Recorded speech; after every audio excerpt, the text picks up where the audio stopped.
Dito kasi sa Pilipinas marami tayong mga kababayan na Bisaya, Ilocano, Caviteño, Batanggenyo, 'di ba?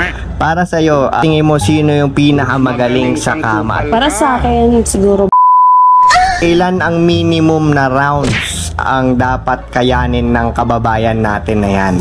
para sa akin syempre mga 10 rounds. Kailangan walang pahinga. Bakbaan kung bakbaan. Syempre yung pahinga ihilang. Pagod ako. Pagod na pagod ako. Nasa na sabaw! Ano bang gusto mong ipangtusok ni Kaloy dyan? Yung mahaba ba o maikli? Yung mahaba syempre para baon na baon. Yun, welcome back sa ating Facebook page, Kaloy Lang Malakas. This time, may tutusukin na naman tayo. Alam kong inaabangan nyo to, guys. Pero syempre, hindi ko na patatagalin to. Papakilala ko sa inyo yung tutusukin natin, yung bago kong iaalay sa inyo. Eto siya, guys. Ayan, anong pangalan mo? Hi, I'm Ann Francisco. Ayun, si Miss Ann Francisco. Ilang taon na ba si Ann? 35. 35! Single o double? Single. Without sidecar. Walang sidecar.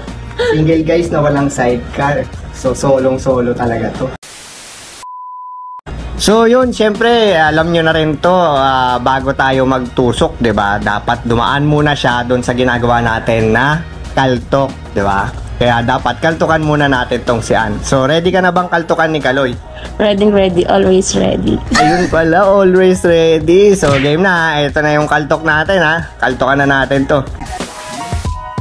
So, ito na yung una nating tanong, Miss Ann, dito sa kaltok nating segment. Ano ba yung, dahil single ka, di ba? Ano ba yung gusto mo sa lalaki? Yung mataba ba o payat? Yung mapayat. Mapayat na braso. Braso yun, di pa ako tapos magtanong. Payat na braso o matabang braso? Payat na braso pa rin. Para mahaba-haba. Pagpayat. Oo nga, no, may kasabihan kasi sila pagpayat daw mahaba, eh, no?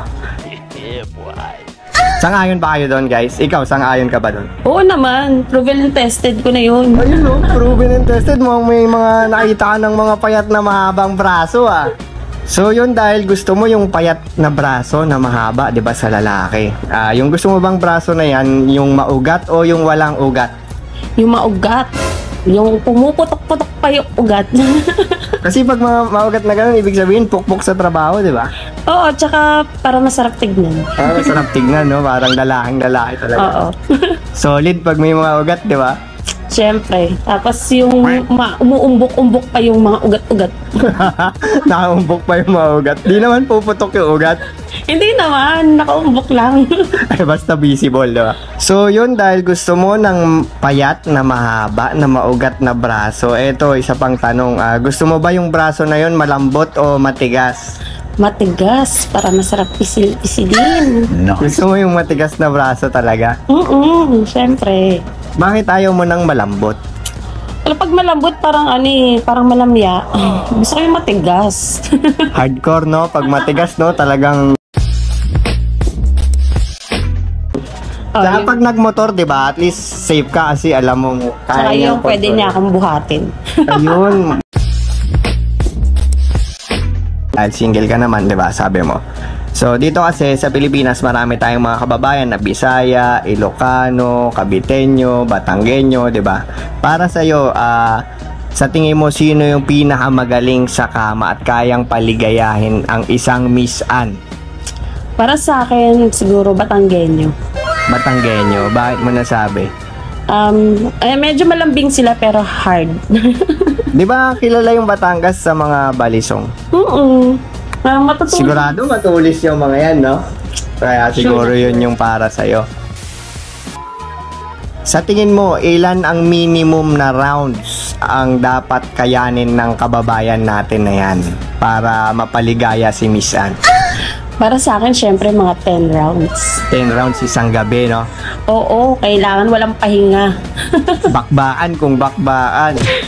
Syempre, yung pahinga, ihilang. So, dapat matindi yung resistensya niya, no? Kung kakayanin niya. Tibay pala, medyo mahirapan kayo dito kay Miss Ann, mapapalaban kayo guys. So dahil mainit ngayon, 'di ba? Dahil summer. Paano ka ba nagpapalamig ngayong summer? Kumain at dumila ng ice cream. Dumila na ice cream, saktong-sakto dahil may ice cream ako dito. Pwede ba naming makita yung pagkain at pagdila mo sa ice cream? G. Eto na. Ayan guys, may ice cream tayo. Ipakita mo nga sa amin paano ba yung tamang pagkain mo at pagdila ng ice cream. Ganito lang. Ayun grabe. I'ma be the best that you never had. I'ma kick back when you fake like that. Head out of the game, I don't play that fact. Once you let me go, no you never come back. I'ma be the best that you never had. Ain't nothing in this world that's stopping me. Ain't nothing in this world that's stopping me.